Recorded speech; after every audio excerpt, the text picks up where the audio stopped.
capítulo 10 e a partir do versículo 1. Quem achou, diga amém. Quem não achou, diga glória a Deus. Então ajude o seu irmão, continue procurando. É a palavra do Senhor. Se você ainda está de posse, e eu prefiro também esse método daquela tradicional e antiga, né, Bíblia ou livro de capa preta, esse é bom. A Rebeca inclusive nos surpreendeu outro dia. Ela falou assim: pai, eu gosto muito de leitura, mas para mim é estranho baixar alguns livros na internet, que estejam liberados. Eu prefiro o material na mão. E de fato, você ter ali páginas na sua mão parece que é muito mais gostoso. É claro que não dispensamos a era da tecnologia, do avanço dos iPad, iPhone, tablet e tantas maneiras de acessar a palavra de Deus, desde que você faça isso no culto para acessar a palavra do Senhor. Amém? Posso ouvir um amém seu? Porque para acessar para outras coisas você pode fazer isso muito bem depois, antes, né? Depois do culto você tem até 7 horas da manhã para você fazer isso. Amém, irmão? Mas na hora do culto nós estamos aqui para adorar o Senhor, ok? Então vamos lá.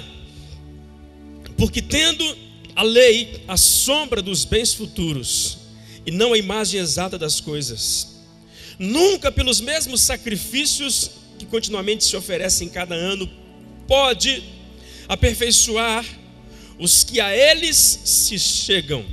Declara assim comigo: a lei não tem a imagem exata das coisas, mas toda a lei, todo o Antigo Testamento é uma sombra de bens futuros, de bens vindouros, de coisas exatas que estão no céu e simbolicamente são representadas através de analogias nas páginas da Bíblia. Amém, queridos? Deixe sua Bíblia aberta aí. Demos uma introdução na semana passada falando sobre a importância da presença de Deus, sobre esse bem mais precioso, que eu acredito ser o mais importante para a igreja. E só para a gente fechar um pouco desse pano de fundo que nós demos na semana passada, qual outro bem maior poderia empolgar, desafiar tanto a igreja a não ser a presença do Senhor? É claro que existem outros bens, outros patrimônios, conforme nós citamos. Pode-se incluir patrimônio físico, né? Esse patrimônio no que diz respeito a pessoas que frequentam a casa de Deus, que é uma riqueza incomparável de talentos, de corações, de sentimentos, de pessoas afoitas com vontade de servir a Deus, se expondo ao poder do Senhor para serem libertas. São também riquezas, são também patrimônios, são bens preciosíssimos. Mas nada é mais importante na igreja, nada é mais importante na sua e na minha vida, nada é mais importante nas nossas casas do que a presença de Deus. Diga assim para o seu irmão: a presença do Senhor, a presença do Senhor, ela é o seu bem maior, seu tesouro maior. Amém, queridos? Então, quantos podem nessa noite celebrar com um forte aplauso a presença do Senhor, tão importante e necessária nos nossos corações? Obrigado, Deus. Obrigado, Jesus.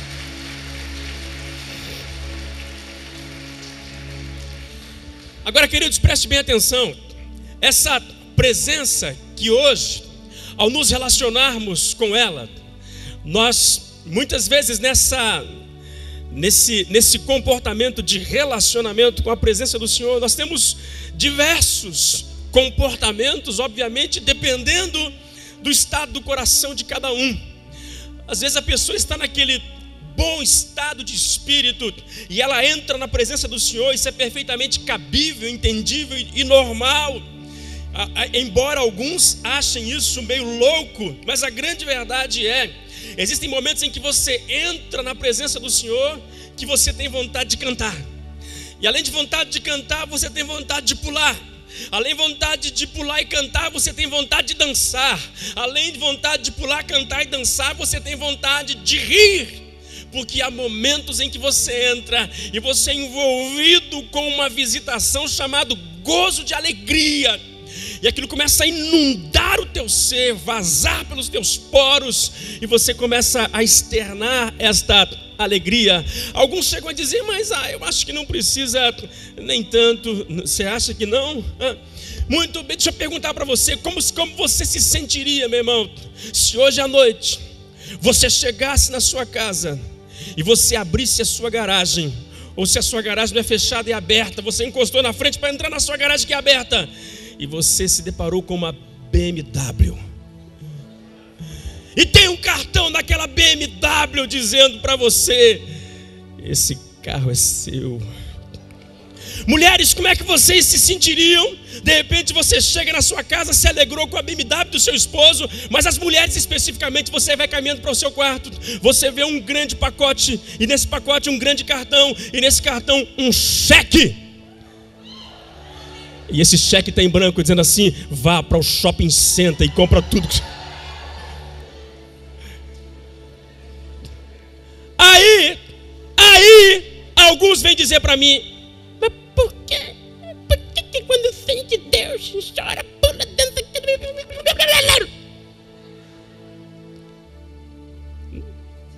vai plantar batata?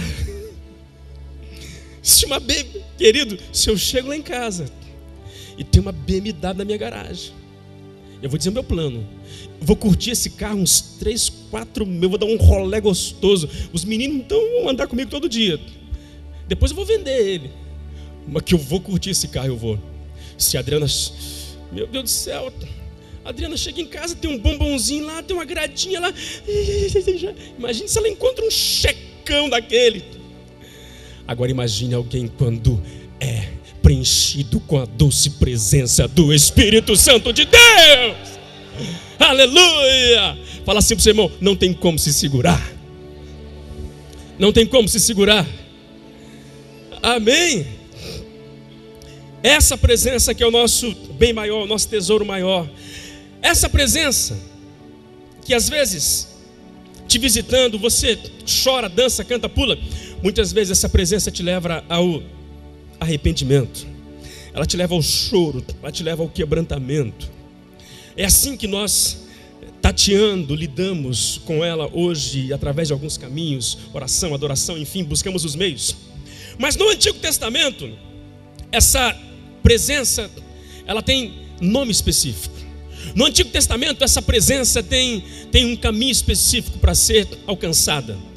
No Antigo Testamento, então deixa eu dar um pano de fundo para você. Nesse pano de fundo que eu vou dar para você, eu quero ser bem rápido, entendendo que você assimilou a proposta que nós fizemos no começo do ano. E meu Deus do céu, parece que o começo do ano foi ontem, mas já se passaram 6 meses. Eu estava aqui há 6 meses atrás, de 31 para o dia 1º, eu estava desafiando você a ler pelo menos de 3 a 5 versículos da Bíblia por dia, capítulos da Bíblia por dia, para que ao final desse ano possamos ter lido toda a palavra do Senhor. Eu sei que talvez você está colocando essa mão na sua consciência e dizendo, pastor do céu, infelizmente eu não fiz. Eu quero te dizer que Deus já te perdoou e eu também já te perdoei, cabeçudo, no nome de Jesus, amém?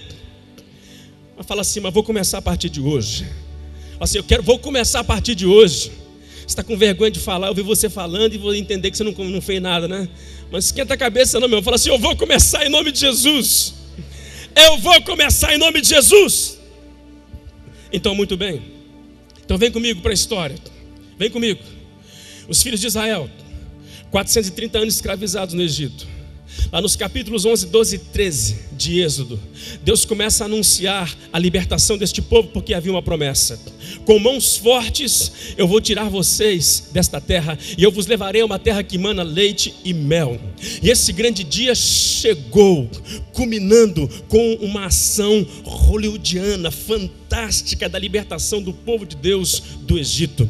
Esse povo então sai caminhando pelo deserto para celebrar uma festa ao Senhor. Enquanto ele sai caminhando para o deserto, Faraó, indignado, com seu orgulho ferido, ele prepara os seus soldados, suas carruagens e prepara os seus cavaleiros, e eles saem disparada atrás dos filhos de Israel. Numa certa distância se vê lá atrás uma fumaça de poeira que se levanta, e de repente as pessoas que fazem parte daqueles quase 3 milhões de pessoas, aqueles que estão lá no final da fila, começam a ver aquele poeirão, começam a ouvir o barulho das carruagens. Eles dizem: Faraó está vindo atrás de nós. E como infelizmente notícia ruim corre depressa, notícia que não presta passa de boca em boca, notícia que não presta passa de iPad para iPad, passa de Facebook para Facebook, passa de e-mail para e-mail, mas na verdade é isso que sustenta a mídia, que sustenta o mundo. E infelizmente tem muita coisa boa acontecendo, mas coisa boa não traz ibope. O que traz ibope é aquilo que nós vemos o Datena mostrando na televisão, que é uma realidade, são as notícias ruins, porque afinal de contas, se eles não trabalham com essas notícias, não sobe o ibope. Se não sobe o ibope, não tem audiência. Se não tem audiência, não vende produtos. Se não vende produto, não entra dinheiro.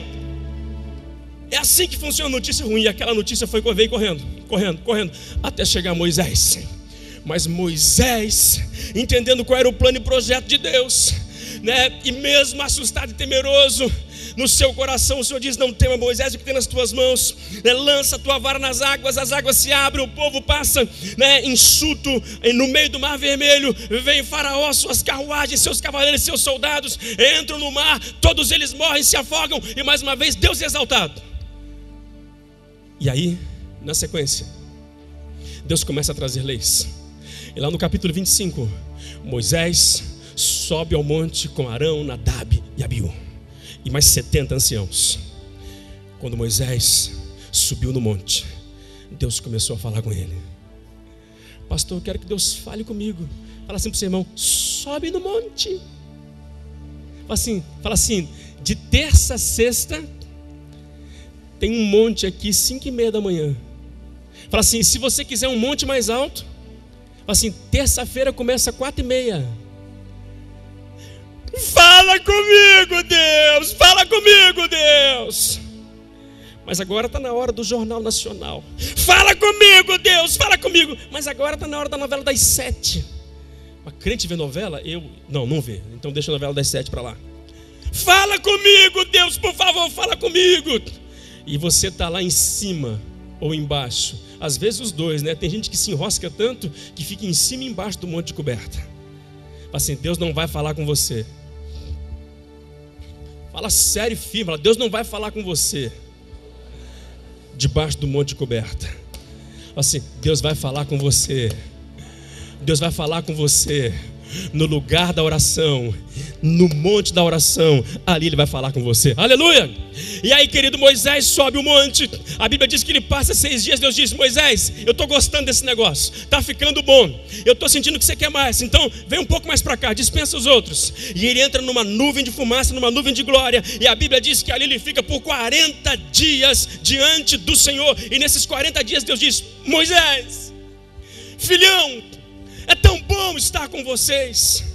A minha proposta para vocês, Moisés, além de ter tirado vocês do Egito, a minha proposta é: eu quero morar no meio de vocês, eu quero habitar no meio de vocês, eu quero andar no meio de vocês. Aí então surge a proposta do tabernáculo.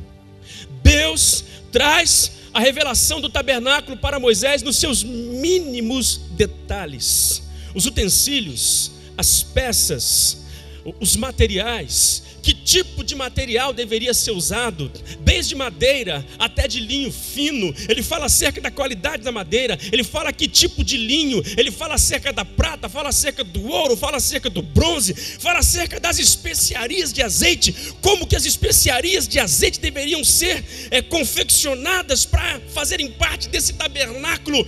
E a Bíblia diz que ele faz exatamente conforme é no céu, ele faz uma réplica aqui na terra.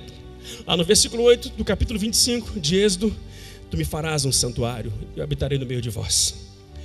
E nesse tabernáculo, a palavra do Senhor diz que havia um lugar específico, que está lá no versículo 22, do capítulo 25. Moisés, e há de ser que quando você construir esse tabernáculo, ali, no lugar da arca, sobre a tampa do propiciatório, onde os dois querubins estão de frente um para o outro, no meio deles, ali eu virei e ali eu falarei contigo. Por quê? Porque Deus queria se manifestar. Agora deixa eu perguntar para você, queridos, quantos precisam da presença do Senhor? Vou perguntar mais uma vez, quantos precisam da presença do Senhor? Eu gostei, mas eu acho que se essa foi a sua relação se foi a sua resposta no que diz respeito àqueles que precisam da presença do Senhor, eu espero que a sua resposta seja mais forte agora para essa segunda pergunta que eu vou fazer. Quantos de vocês já entenderam que não conseguem viver sem a presença de Deus? Quantos de vocês já entenderam que não conseguem viver sem a presença de Deus? Muito bem. Libera para mim o Apple TV aí, Giló. Mas essa presença, ela tem um preço. Declara assim comigo: essa presença tem um preço. Um preço. Então eu quero mostrar para você o caminho construído no Antigo Testamento. E esse caminho construído no Antigo Testamento é o caminho que deve ser trilhado por todos nós. Aqui nós temos uma imagem. Eu quero trazer essa imagem do tabernáculo para que você entenda. O que nós hoje fazemos dentro de um entendimento racional, naqueles dias era realizado na prática. Nós temos aqui uma imagem, uma vista de cima, com alguns cortes do tabernáculo. Um caminho tinha que ser trilhado até chegar no Santo dos Santos. Eu quero tentar dimensionar para você, porque são muitos detalhes, são tantas coisas específicas, mas eu quero tentar trazer para você algumas explicações do caminho que era trilhado para que o sacerdote pudesse chegar exatamente naquele lugar onde Deus quer que todo homem esteja. O caminho que era trilhado pelo sacerdote para chegar exatamente naquele lugar onde Deus fala. Naquele lugar é batata, naquele lugar é uma matemática exata, assim como 2 mais 2 são 4. No Santo dos Santos Deus fala. Mas você está vendo que o tabernáculo aqui tem uma entrada. Não tinha como entrar pelos fundos, pelo meio. Não tinha como colocar uma escada. Diga assim, porque para entrar na presença do Senhor, assim, tem que ser pela porta. Mais uma vez, pela porta. E a porta para se entrar na presença de Deus se chama Jesus. João 14,6. Eu sou o caminho, eu sou a verdade, eu sou a vida. Ninguém vem ao Pai se não for por mim. Queridos, preste bem atenção. Ponto totalmente, completamente sacramentado na palavra de Deus. Não existe outro caminho para se chegar a Deus. Eu considero Maria, eu considero todos os santos do Antigo Testamento, mas a grande verdade é: Jesus restringiu definitivamente a porta de acesso a Deus em relação à pessoa dele. E aí, também o próprio João declara aquilo que acerca de Jesus fala desse caminho que nos leva até Deus. Ele diz lá em João 1, 10, 12: veio para que era seu, e os seus não receberam, mas a todos quanto receberam, deu-lhes o poder de serem feitos filhos de Deus, aos que creem no seu nome. Então o caminho que nos leva a experimentar a intensidade, a totalidade da presença de Deus se chama Jesus. A porta é Jesus. A porta é Jesus. Eu não sei como que você aborda as pessoas e explica isso para elas. Eu prefiro que você faça da melhor maneira possível e educadamente. Mas não deixe de expor essa verdade àqueles que não conhecem Jesus, porque não tem outro caminho, não tem outro meio. Jesus é o único caminho, Ele é a única porta. E se Jesus é o único caminho, Ele também estabelece o estreitamento e relacionamento que nós devemos ter com Ele. Por quê, pastor? Porque tem muita gente hoje nessa gama que vem crescendo dentro desse contexto que tem sido intitulado ao povo de Deus, o povo gospel, o povo cristão, dentro dessa enormidade de pessoas, tem muitas pessoas que gostam de Jesus, tem muitas pessoas que são simpatizantes do Evangelho, tem muitas pessoas que são, eu gosto da igreja, eu gosto da casa de Deus, eu gosto das músicas que cantam lá, eu gosto do jeito que o povo canta, eu até gosto do jeito que o povo ora. Mas deixa eu dizer algo para você, não basta só gostar da música, não basta só gostar de Jesus, porque a proposta de Jesus para você e para mim, querido, é a aliança. A aliança, eu tenho que ser dele, porque ele é meu, e quando eu sou dele, eu tenho acesso à presença do papai. Aleluia. Eu preciso entrar pela porta. Mas logo assim que se entrava pela porta, nós deparamos ali, conforme você viu comigo, e eu vou voltar a figura aqui, nós nos deparamos aqui com um altar, que é esse primeiro altar que você está vendo ali. A Bíblia chama esse altar de altar do holocausto. Eu acho que eu tenho ele mais definido aqui, esse altar.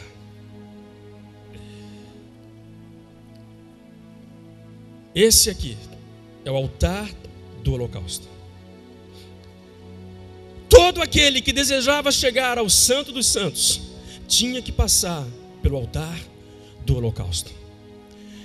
O tabernáculo em si, as suas figuras, diretamente estão associadas com a pessoa de nosso Senhor e Salvador, Jesus Cristo.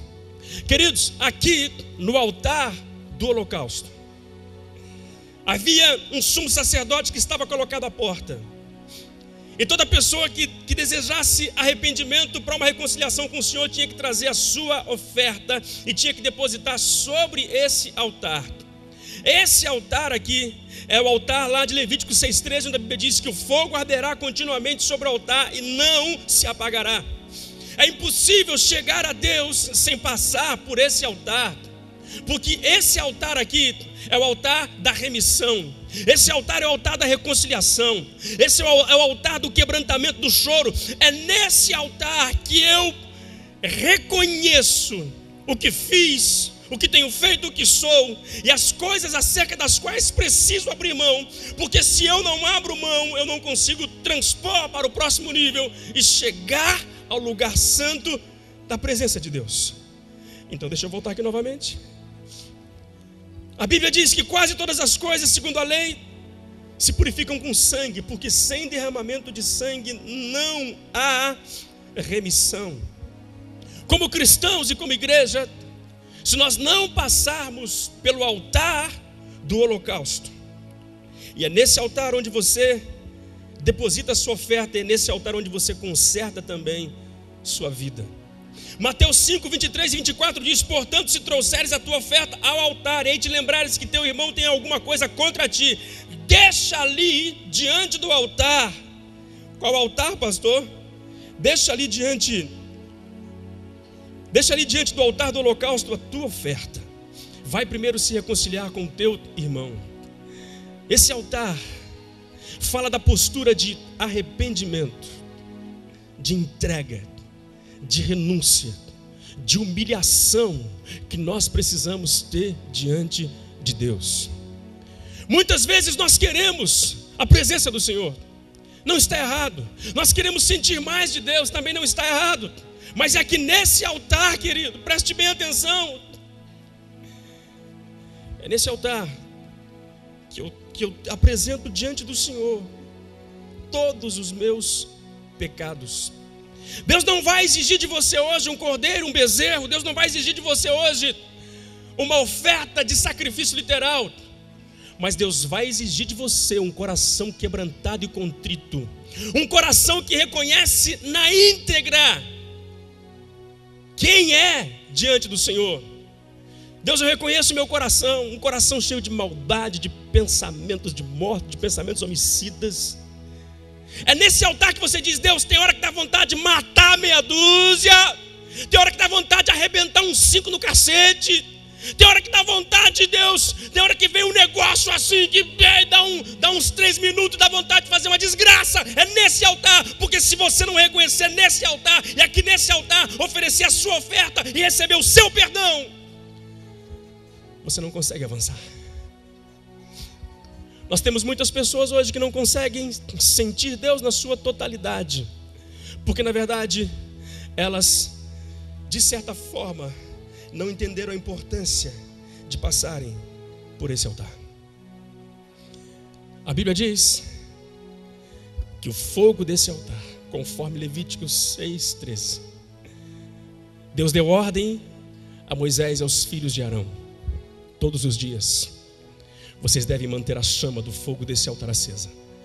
A chama do fogo desse altar nunca se apagará. Você passou pela porta que é Jesus.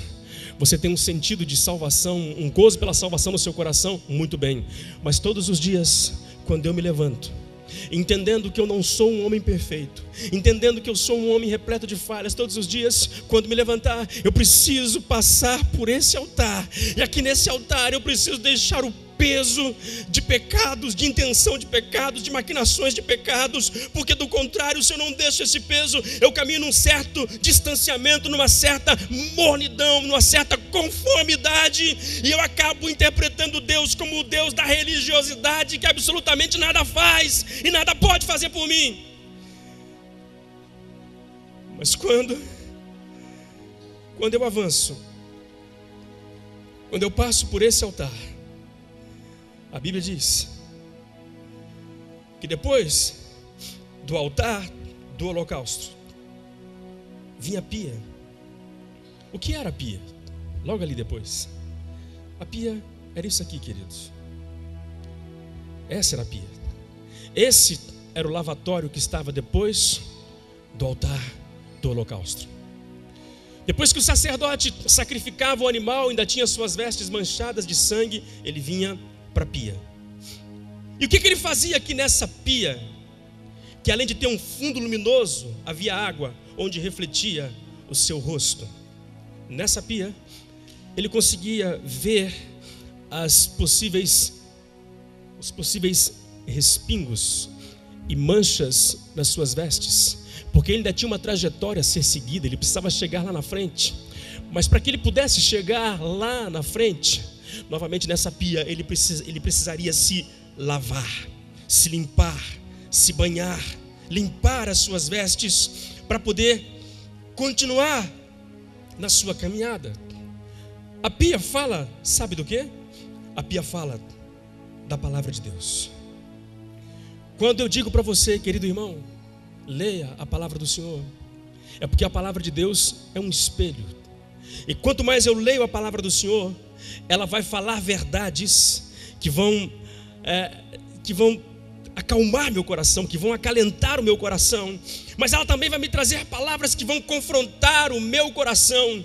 Então essa pia nada mais é do que esse espelho da palavra de Deus, porque pela palavra nós somos limpos a cada dia, e na medida em que nós somos limpos, nós sentimos segurança e liberdade para entrarmos no Santo dos Santos, para entrarmos na presença de Deus.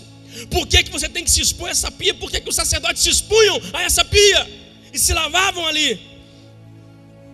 Porque quando eu vou para a palavra, ela diz: se alguém diz, eu amo a Deus e aborreço o meu irmão, mentiroso, você não ama a Deus. Pastor do céu, não faz isso comigo. Eu não estou fazendo. Eu estou dizendo para você o que a pia faz. Eu estou dizendo para você o que a palavra faz. E quando eu vou para a palavra, que é esse espelho, ela está me dizendo: não adianta dizer que eu amo a Deus, mas eu ainda tenho resquícios de sentimento, de raiva, de ódio, de constrangimento em relação ao meu irmão. Ele me deu uma resposta atravessada, ele me humilhou. Não faz diferença o que ele te fez, deixou de fazer, se você conserva algum tipo de sentimento no seu coração que beira a margem do ódio, da raiva, ou que seja algo parecido, ou que seja isso. Ela está dizendo que eu e você somos mentirosos. E mentiroso não pode sentir a totalidade da presença de Deus. Mas eu também não estou condenado a permanecer aqui, preso por esse sentimento que me impede de avançar. Você não está condenado a permanecer onde você está. Vá para a pia, deixa ela ministrar o seu coração. É em relação à sua casa, é em relação à sua esposa, são indiferenças, é em relação ao seu filho, é em relação a alguém. Se lave, se limpe, se purifique. É por isso que Deus deixou estabelecido o caminho que leva até a sua presença. Quando você olha para a palavra e você sente que a palavra vai te acusar, se limpa, meu irmão, para que você possa progredir em nome do Senhor Jesus. Sabe por quê? Porque como pode amar a Deus a quem não viu? E dele temos este mandamento: quem ame a Deus, que ame também o seu irmão. Não está falando de palavras, de sentimento, mas está falando de atitudes. Quando eu venho para a pia, quando eu venho para a palavra, eu identifico respingos.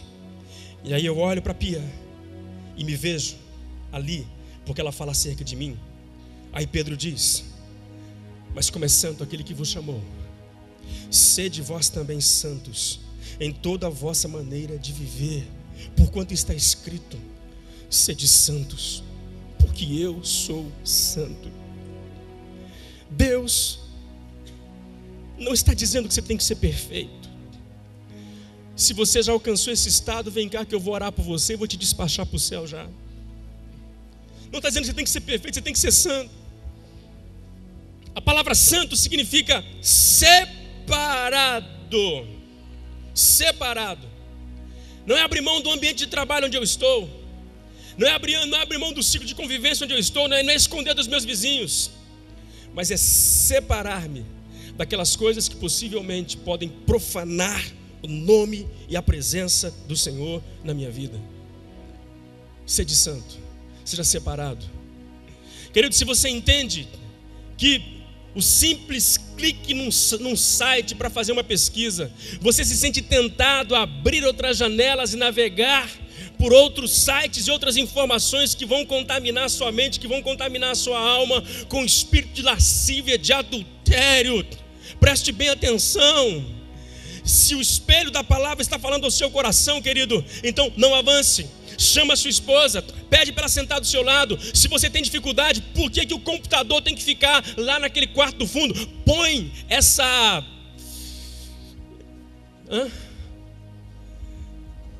porcaria de computador na sala, meu irmão.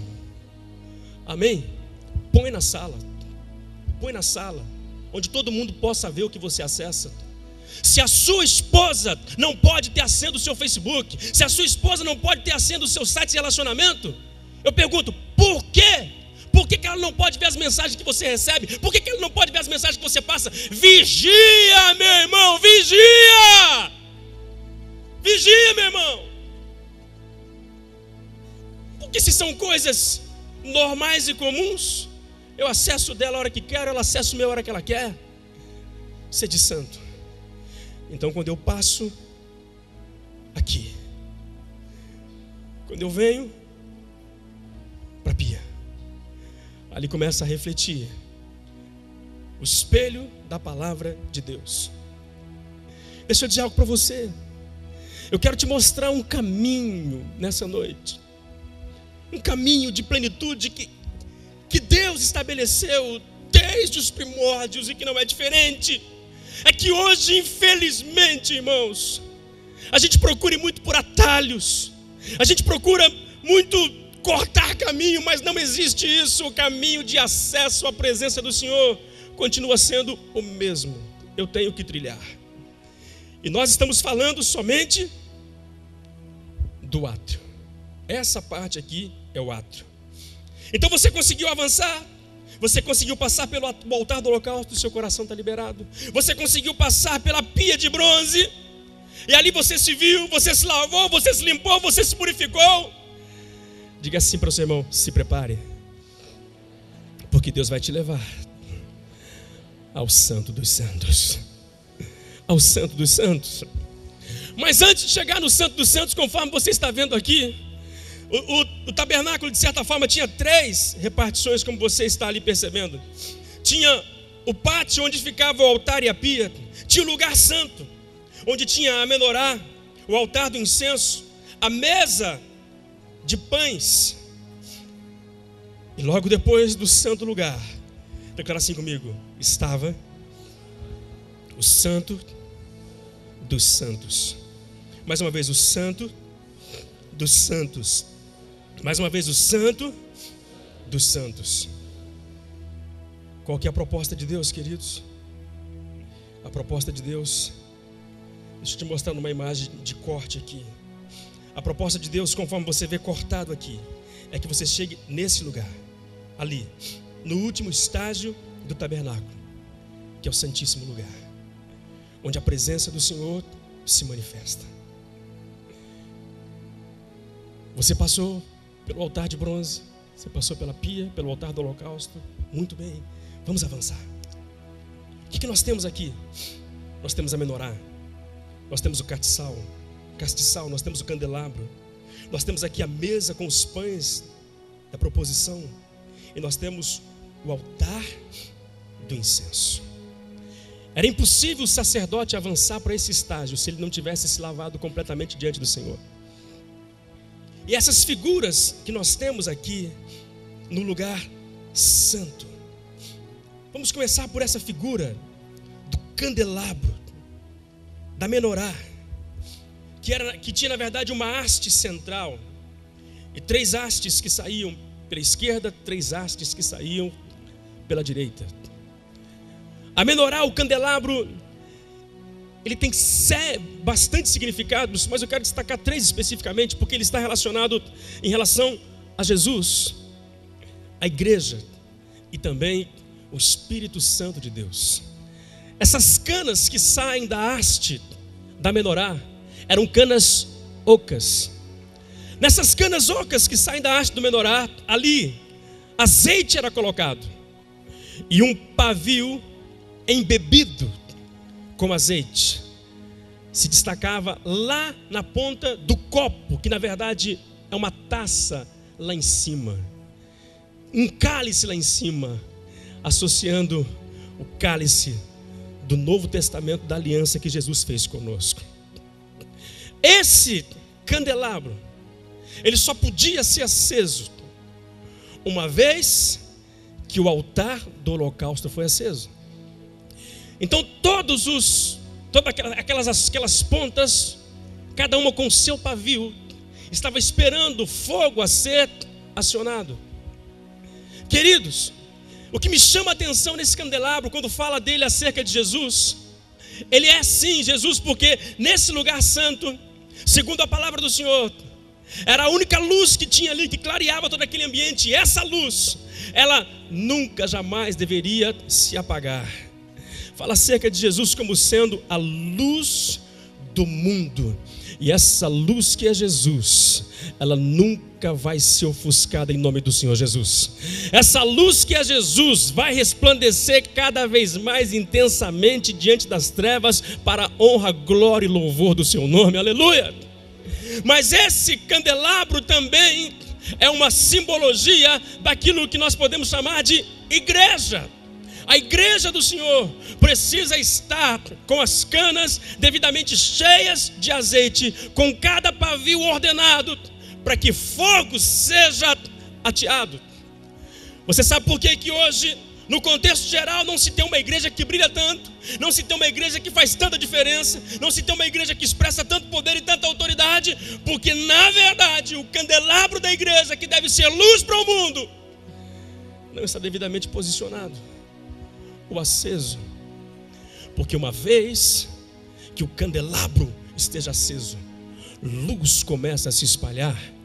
E quando a luz começa a se espalhar, as trevas começam a recuar em nome do Senhor Jesus. Quando a luz de Deus começa a se manifestar através da sua e da minha vida, porque nós também somos as hastes deste candelabro, e como haste desse candelabro, nós precisamos estar cheios de azeite. E se nós estamos cheios de azeite, meu querido, é muito fácil pegar fogo. Diga assim: quando eu estou cheio de azeite. Quando eu estou cheio de azeite. Mais uma vez, quando eu estou cheio de azeite, é muito fácil pegar fogo. Queridos, eu ainda peguei essa época com a minha mãe.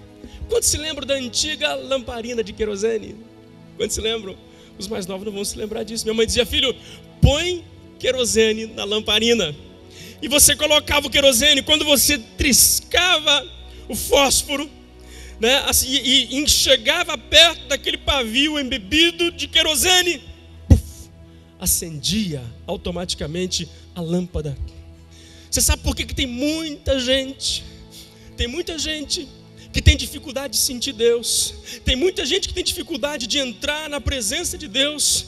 É porque certamente essa cana que deveria estar cheia de azeite, ela está vazia de azeite. Querido, tem alguns cristãos que o louvor pode estar sendo uma bênção, a pregação pode ser fantástica, e ele está olhando para baixo, ele está olhando para cima, está olhando para a direita, está olhando para a esquerda, está olhando para todo mundo, está pensando na morte da bezerra, está pensando na segunda-feira, pode estar pegando fogo do lado dele, mas ele não sente nada, ele não vê nada, ele ainda olha para as pessoas, ele começa a perguntar, mas o que será que está todo mundo assim? Eu vou mostrar para você qual é a diferença. É porque um crente, quando está vazio de azeite, preste bem atenção, nem explosão de bomba atômica vai te acender, mas quando o crente está cheio de Deus, quando ele está cheio do Espírito Santo, basta uma nota no teclado, basta uma dedilhada no violão, 3 minutos, e ele começa a pegar fogo em nome do Senhor Jesus. Aleluia! Quantos estão me entendendo? Quantos estão me entendendo? Quantos estão me entendendo? E o problema de alguém que está vazio, que não pode ser aceso, é que na verdade está colocando em risco você e a sua casa. Porque se não tem luz de Deus, você está andando sem direção. E quando você anda sem direção, você não sabe para onde vai, você não sabe o que faz. E quando faz, você faz tudo completamente errado. Eu me dei mal novamente, eu errei naquilo que eu fiz na negociação. Por quê? Porque não tem luz, não tem o Espírito Santo que guia a sua vida. Numa semana só, você toma 10 decisões erradas. Você faz 10 caminhos, são 10 caminhos errados. Por quê, pastor? Me ajuda, eu preciso acertar. Sim, meu irmão, eu vou te ajudar. Nessa noite eu vou colocar a mão na sua cabeça e eu vou dizer: Espírito Santo, entope esse homem de azeite e acende ele em nome do Senhor Jesus. Aleluia. Quantos querem ser cheios nessa noite do Espírito Santo? Quantos querem ser cheios nessa noite do fogo de Deus? Quantos querem ser cheios nessa noite do fogo de Deus? Sabe por quê, queridos? Quando você tem luz é diferente. É ou não é, Zé? É ou não é, Zé? É ou não é, Vigílio? Preste bem atenção. Ângela, quando um crente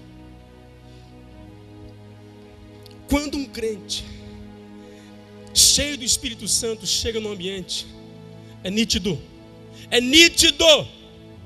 todo mundo percebe.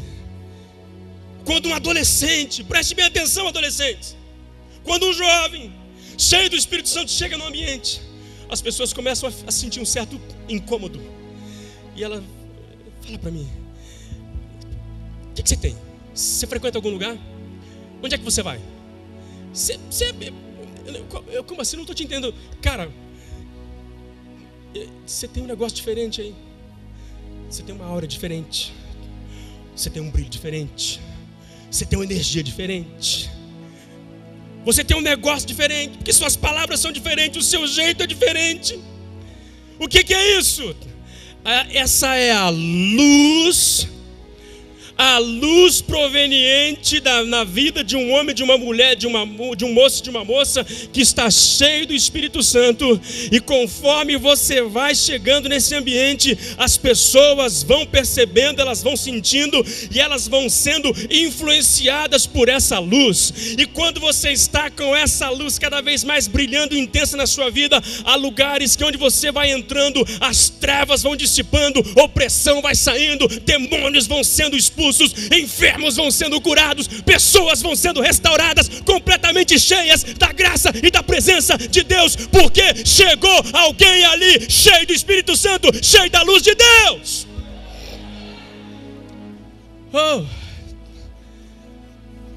Mas esse alguém lá atrás, ele passou pelo altar do sacrifício. E além de passar pelo altar do sacrifício, Aleluia. Além de passar pelo altar do sacrifício, queridos, se lavou na pia. Sabe qual é o problema de se chegar aqui sem passar no altar? Aqui dentro, não podia entrar fogo estranho. Muitos apresentaram fogo estranho diante de Deus e morreram. Você sabe qual era o fogo que acendia a menorá?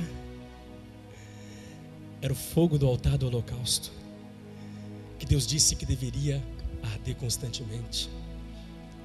Então, querido, não tem atalhos, porque a chama do altar do holocausto eu levo comigo e eu acendo a menorá e ela começa a resplandecer.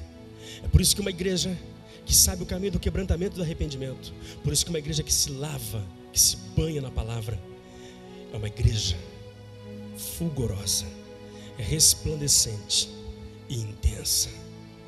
Aleluia. Mas aqui nós não temos somente o candelabro. Eu quero continuar essa mensagem domingo que vem, e quarta-feira eu já quero chamar a atenção dos líderes. Eu quero falar para vocês sobre a importância da presença de Deus nas nossas vidas como líderes. Aqui tinha uma mesa, 6 pães de um lado, 6 pães de outro, fresquinhos, que de tempo em tempo eram trocados pelos sacerdotes. É essa mesa, a mesa da proposição. Queridos, eu fico me perguntando, por que será que tem muito cristão morrendo? Por que será que tem muito cristão fraco na fé? Por que será que tem muito cristão capengando? É porque ele não conseguiu chegar à mesa da comunhão. Porque aqui o sacerdote podia comer desse pão. Pão é alimento. Pão é comida. Pão tem nutrientes. Na medida em que nós vamos adentrando na presença do Senhor, preste bem atenção, não há necessidade que não seja suprida quando eu vou avançando diante de Deus, porque pão fala de provisão. Declara assim comigo: pão fala de provisão. Mais uma vez, pão fala de provisão. Então preste bem atenção, amados. Não há por que morrer de fome, não há por que você entrar num estado de raquitismo, de inanição espiritual, enquanto que nós temos na presença de Deus uma mesa farta. E é impressionante, toda vez que você entra na presença do Senhor, você pode entrar triste, mas você sai alegre. Você entra abatido, você sai fortalecido. Você entra esmorecido, você sai encorajado. Você entra desanimado, você sai animado. Você entra de cabeça baixa, você sai de cabeça levantada. Você entra temeroso e sai corajoso. Você entra correndo do diabo e você sai botando o diabo para correr em nome do Senhor Jesus. Aleluia! Porque na mesa de Deus tem pão, na mesa de Deus tem provisão, na mesa de Deus tem alimento, na mesa de Deus tem comida. E tem comida boa na mesa de Deus. Diga assim: tem comida boa na mesa de Deus. Tem comida boa na mesa de Deus. Oh, louvado seja Deus. E eu vou dizer algo para você, querido. Não é pão bolorento, não é pão dormido, nem pão amanhecido. Eram pães fresquinhos. Sabe por quê? Porque todo dia Deus tem comida fresquinha para você. Mas essa mesa fala de comunhão. Como que Deus é fantástico. Como que na comunhão com Ele, Ele quer trazer a medida certa de alimento para os nossos corações. Você lembra de Elias? 1 Reis 17, 18 e 19. Você lembra de Elias? Lembra de Elias? Desafia os profetas de Baal e Azera, mata todo mundo, foge de Jezabel. E ele vai e se esconde na caverna e ele pede a morte, porque está completamente desanimado e também fraco. Deita e dorme. E o anjo do Senhor o aborda e diz: que faz aqui, Elias? Levanta. Elias levantou-se e havia pão fresquinho. O que tinha ali sobre pedras e brasas? O que tinha ali? Fala assim: pão fresquinho. Com aquela comida, a palavra do Senhor diz que ele come e ele caminha 40 dias. Eu quero te dizer para você nessa noite que o pão da vida, que é Jesus, está aqui. Nós vamos comer desse pão, meu irmão. Aleluia. Nós vamos comer desse pão. Eu não sei qual é o tamanho do seu deserto hoje, mas depois que a gente comer desse pão, você vai entrar nesse deserto. Você não vai entrar nele andando, você vai entrar nele correndo. E você não vai terminar esse deserto cansado, você vai terminar esse deserto melhor do que quando você começou a entrar nele, em nome do Senhor Jesus. Porque nessa noite, na mesa do Senhor tem pão, e esse pão vai trazer fortalecimento para o seu coração. Eu quero dizer para você que nós vamos nos sentar à mesa do Senhor, nós vamos comer pão nessa noite. E se você tem sido um pai displicente, um pai desanimado em casa, a sua história vai começar a mudar a partir de hoje, porque o pão da vida, que é Jesus, vai fortalecer o seu coração, e os seus filhos vão te ver como um referencial de Deus na vida deles, em nome do Senhor Jesus. Aleluia! Quantos de vocês creem nisso? Quantos de vocês creem nisso? Quantos de vocês querem isso? Quantos de vocês querem isso? Diga assim para o seu irmão: entremos. Entremos na presença do Senhor. Não vai dar, eu queria tanto chegar naquele lindinho ali, que esse altar do incenso é fantástico. Mas eu falo sobre o altar do incenso domingo que vem. Mas nessa noite eu tenho duas propostas para você. Quero te chamar para comer pão à mesa. Eu quero te convocar para abrir o seu coração para Deus derramar azeite. Você vai sair daqui aceso nessa noite, em nome de Jesus. Você não me entendeu? Você vai sair daqui aceso nessa noite, em nome de Jesus. Você vai sair daqui nessa noite debaixo do fogo da presença do Espírito Santo, em nome do Senhor Jesus. Quantos creem nisso? Abra as tuas mãos, querido. Oh, declara assim comigo: Senhor Jesus, Senhor Jesus, Senhor Jesus, Senhor Jesus. Oh, te amamos, Deus. Eu me rasgo por inteiro, faço tudo, mas vem novamente. Eu mergulho,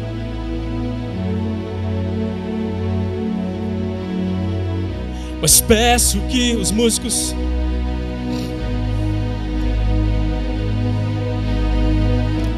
eu me rasgo por inteiro, faço tudo, mas vem novamente. Eu mergulho na mirra ardente, mas peço que tua presença aumente. Eu me rasgo por inteiro,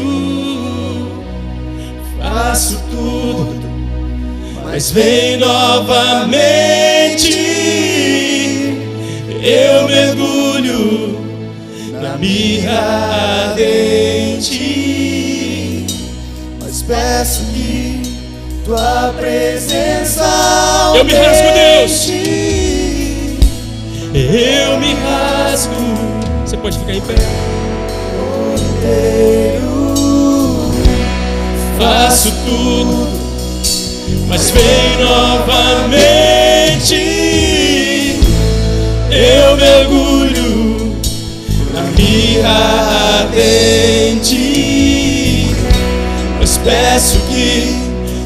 tua presença aumente. E se eu passar pelo fogo, não temerei. Na tua fumaça de glória eu entrarei, longe do santo dos santos, não sei mais viver.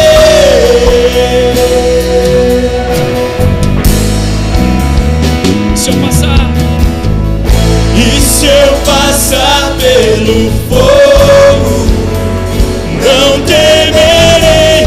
Na tua fumaça de glória eu entrarei, longe do santo dos santos.